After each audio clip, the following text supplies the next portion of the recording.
ವೀಕ್ಷಕರೇ, ಎಲ್ಲರಿಗೂ ನಮಸ್ಕಾರಗಳು. ಬಡವನು ಆಗಬಹುದು ಬಲ್ಲಿರ. ವೀಕ್ಷಕರೇ, ಮಹಾಶಿವರಾತ್ರಿ ಇನ್ನೇನು 2 ದಿನಗಳಲ್ಲಿ ಬರುತ್ತಿದೆ. ನಮಸ್ಕಾರ ಸಮಸ್ತ ಭಕ್ತಿ ಬಂಧುಗಳೇ. ನಾವು ಈಗ 2026ರ ಅತ್ಯಂತ ಶಕ್ತಿಯುತ ದಿನವಾದ ಮಹಾಶಿವರಾತ್ರಿ ಹೊಸ್ತಿಲಲ್ಲಿದ್ದೇವೆ. ಈ ದಿನ ಆಕಾಶದಲ್ಲಿ ಗ್ರಹಗಳ ರಾಜ ಸೂರ್ಯ ಮತ್ತು ಶಕ್ತಿ ದೇವತೆ ಚಂದ್ರನ ಮಿಲನವಾಗುತ್ತಿದೆ. ಇದು ಕೇವಲ ಹಬ್ಬವಲ್ಲ, ಇದು ನಿಮ್ಮ ಬಡತನವನ್ನು ಕಿತ್ತೆಸೆದು ಶ್ರೀಮಂತಿಕೆಯತ್ತ ಸಾಗುವ ಮಹಾ ಮುಹೂರ್ತ.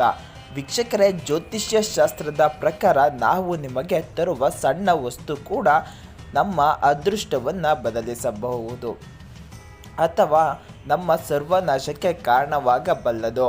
ಈ ವಿಡಿಯೋದಲ್ಲಿ ನಾವು 12 ರಾಶಿಗಳ ಮೇಲೆ ಈ ಶಿವರಾತ್ರಿಯ ಪ್ರಭಾವ ಹೇಗಿರಲಿದೆ, ಯಾವ ರಾಶಿಯವರು ಯಾವ ವಸ್ತುವನ್ನು ಮನೆಗೆ ತಂದರೆ ಕುಬೇರನ ಕೃಪೆ ಸಿಗುತ್ತದೆ ಮತ್ತು ಯಾವ ವಸ್ತು ನಿಮ್ಮ ಮನೆಯಲ್ಲಿದ್ದರೆ ನಿಮ್ಮ ಸಾಲಗಾರನನ್ನಾಗಿ ಮಾಡುತ್ತದೆ ಎಂಬುದನ್ನು ಶಾಸ್ತ್ರೋಕ್ತವಾಗಿ ವಿವರಿಸಲಿದ್ದೇವೆ. ವಿಡಿಯೋ ಸ್ವಲ್ಪ ಉದ್ದವಿದ್ದರೂ ಪರವಾಗಿಲ್ಲ, ಕೊನೆವರೆಗೂ ನೋಡಿ, ಏಕೆಂದರೆ ನಿಮ್ಮ ರಾಶಿಯ ಬಗ್ಗೆ ಹೇಳುವಾಗ ನಾವು ನೀಡುವ ಮಹಾಸಂಕಲ್ಪ ನಿಮ್ಮ ಜೀವನವನ್ನೇ ಬದಲಿಸಬಹುದು.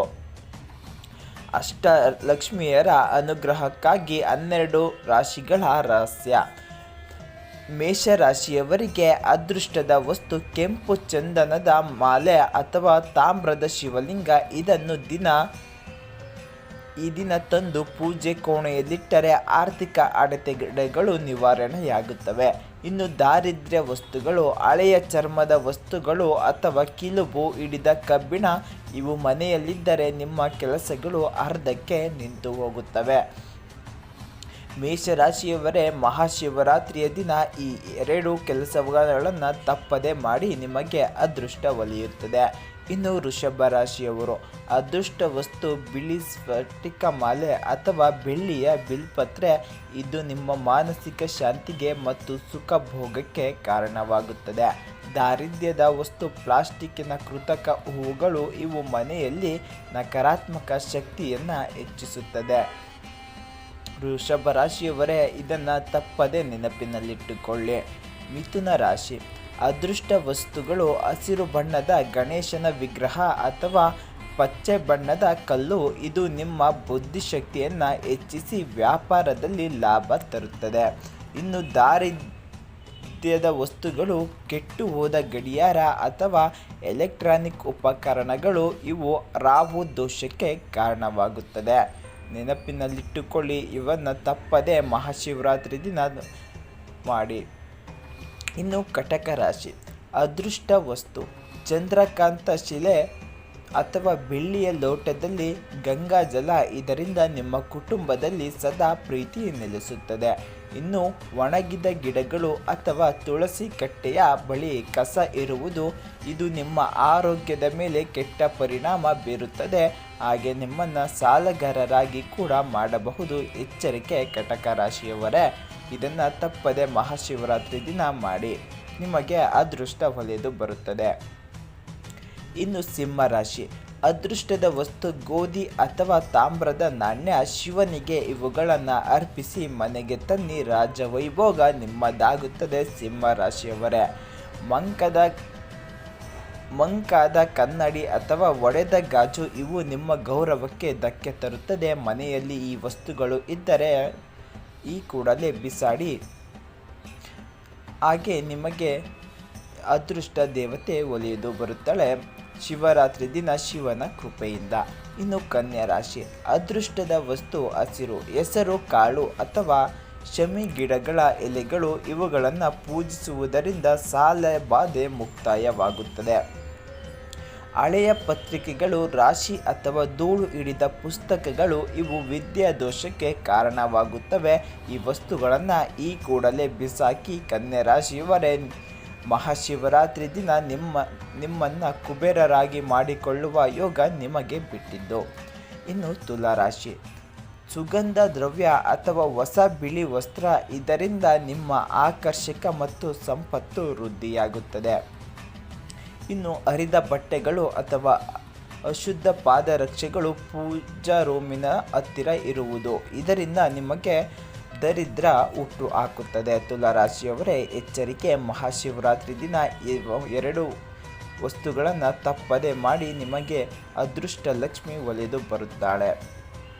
ಇನ್ನು ವೃಶ್ಚಿಕ ರಾಶಿ, ಅದೃಷ್ಟದ ವಸ್ತುಗಳು ಜೇನುತುಪ್ಪ ಅಥವಾ ಕೆಂಪು ಹವಳದ ಗಣಪತಿ. ಇದು ನಿಮ್ಮ ಶತ್ರುನಾಶಕ್ಕೆ ಮತ್ತು ರಕ್ಷಣೆಗೆ ಸಹಕಾರಿಯಾಗುತ್ತದೆ. ಮಹಾಶಿವರಾತ್ರಿ ದಿನ ತಪ್ಪದೆ ಈ ವಸ್ತುಗಳನ್ನು ಮನೆಗೆ ತನ್ನಿ. ಇನ್ನು ಮುಳ್ಳಿನ ಗಿಡಗಳು ಅಥವಾ ಮನೆಯಲ್ಲಿ ಜೇಡರ ಬಲೆ ಇರುವುದು, ಇದು ಹಣಕಾಸಿನ ಸೋರಿಕೆಗೆ ಕಾರಣವಾಗುತ್ತದೆ. ತಪ್ಪದೆ ಇವುಗಳನ್ನು ಮನೆಯಿಂದ ಹೊರಹಾಕಿ. ನಿಮಗೆ ಶಿವನ ಕೃಪೆ ಸದಾಕಾಲ ಇರುತ್ತದೆ. ಇನ್ನು ಧನುರಾಶಿ, ಕೇಸರಿ ಅಥವಾ ಹಳದಿ ಬಣ್ಣದ ರೇಷ್ಮೆ ಬಟ್ಟೆ. ಗುರುವಿನ ಅನುಗ್ರಹದಿಂದ ಭಾಗ್ಯೋದಯವಾಗುತ್ತದೆ. ಈ ವಸ್ತುಗಳನ್ನು ಮನೆಗೆ ಮಹಾಶಿವರಾತ್ರಿ ದಿನ ತನ್ನಿ. ಹಾಗೆ ಅಸ್ತವ್ಯಸ್ತವಾಗಿರುವ ಅಡುಗೆ ಮನೆ ಅಥವಾ ಎಂಜಲು ಪಾತ್ರೆಗಳನ್ನು ರಾತ್ರಿ ಇಡುವುದು. ಈ ಕೆಲಸಗಳನ್ನು ತಪ್ಪದೆ ಯಾವುದೇ ಕಾರಣಕ್ಕೂ ದಿನನಿತ್ಯ ಮಾಡಬೇಡಿ. ನಿಮಗೆ ದರಿದ್ರ ಮನೆಯಲ್ಲಿ ಹುಟ್ಟು ಹಾಕುತ್ತದೆ. ಇನ್ನು ಮಕರ ರಾಶಿ, ಕಪ್ಪು ಎಳ್ಳು ಅಥವಾ ಕಬ್ಬಿಣದ ಶನಿ ಯಂತ್ರ. ಇದರಿಂದ ಸ್ಥಿರ ಆಸ್ತಿ ಲಭ್ಯವಾಗುತ್ತದೆ. ಮಹಾಶಿವರಾತ್ರಿ ದಿನ ಈ ವಸ್ತುಗಳನ್ನು ಮನೆಗೆ ತನ್ನಿ. ಇನ್ನು ದಾರಿದ್ರ್ಯದಿಂದ ಮನೆಯನ್ನು ಮುಕ್ತಿ ಮಾಡಲು ಮನೆಯ ಮುಖ್ಯ ದ್ವಾರದ ಮುಂದೆ ಕಸದ ಬುಟ್ಟಿ ಇಡುವುದು. ಇದು ದಾರಿದ್ರ್ಯ ಲಕ್ಷ್ಮಿಯನ್ನು ಆಕರ್ಷಿಸುತ್ತದೆ. ಎಚ್ಚರಿಕೆ. ಇನ್ನು ಕುಂಭರಾಶಿ, ಅದೃಷ್ಟದ ವಸ್ತುಗಳು ರುದ್ರಾಕ್ಷಿ ಅಥವಾ ಹೊಸ ಮಣ್ಣಿನ ಮಡಿಕೆಯಲ್ಲಿ ನೀರು. ಇದು ನಿಮ್ಮ ಆಧ್ಯಾತ್ಮಿಕ ವಸ್ತು, ಲೌಕಿಕವಾಗಿ ಏಳಿಗೆಗೆ ಸಹಕರಿಸುತ್ತದೆ. ಇವುಗಳನ್ನು ತಪ್ಪದೆ ಮಹಾಶಿವರಾತ್ರಿ ದಿನ ನಿಮ್ಮ ಮನೆಗೆ ಬರಮಾಡಿಕೊಳ್ಳಿ. ಇನ್ನು ದಾರಿದ್ರ್ಯದ ವಸ್ತುಗಳು ನೀಲಿ ಬಣ್ಣದ ಹಳೆಯ ಪೇಂಟ್ ಡಬ್ಬಗಳು ಅಥವಾ ಕೆಲಸಕ್ಕೆ ಬಾರದ ರಾಸಾಯನಿಕಗಳು. ಇವುಗಳನ್ನು ತಪ್ಪದೆ ಮನೆಯಿಂದ ಹೊರಹಾಕಿ. ನಿಮಗೆ ಶಿವನಿಂದ ಅದೃಷ್ಟ ಒಲಿದು ಬರುತ್ತದೆ. ಇನ್ನು ಮೀನರಾಶಿ, ಬೆಳ್ಳಿಯ ಮೀನಿನ ಆಕೃತಿ ಅಥವಾ ಹಳದಿ ಚಂದನ. ಇದರಿಂದ ಸಕಲ ಸುಖ ಸಂಪತ್ತು ನಿಮ್ಮದಾಗುತ್ತದೆ. ಮಹಾಶಿವರಾತ್ರಿ ದಿನ ತಪ್ಪದೆ ಇದನ್ನು ನಿಮ್ಮ ಮನೆಗೆ ಬರಮಾಡಿಕೊಳ್ಳಿ. ಇನ್ನು ಶೂಗಳು ಮನೆಯೊಳಗೆ ಧರಿಸುವುದು ಅಥವಾ ಮನೆಯ ಈಶಾನ್ಯ ಮೂಲೆಯಲ್ಲಿ ಭಾರವಾದ ಕಲ್ಲುಗಳನ್ನಿಡುವುದು. ಇವುಗಳಿಂದ ನಿಮಗೆ ದರಿದ್ರ ಮನೆಯಲ್ಲಿ ಹುಟ್ಟು ಹಾಕುತ್ತದೆ. ಎಚ್ಚರಿಕೆ. ವೀಕ್ಷಕರೇ, ನಿಮ್ಮ ರಾಶಿ ಯಾವುದೇ ಇರಲಿ, ಶಿವರಾತ್ರಿ ಸಂಜೆ ಮನೆಯಲ್ಲಿ ಎಲ್ಲ ಮೂಲೆಯಲ್ಲೂ ಕರ್ಪೂರದ ಆರತಿ ಮಾಡಿ. ಕರ್ಪೂರದ ಹೊಗೆ ಮನೆಯಲ್ಲಿರುವ ಸೂಕ್ಷ್ಮ ನಕಾರಾತ್ಮಕ ಕಿರಣಗಳನ್ನು ನಾಶಪಡಿಸುತ್ತದೆ.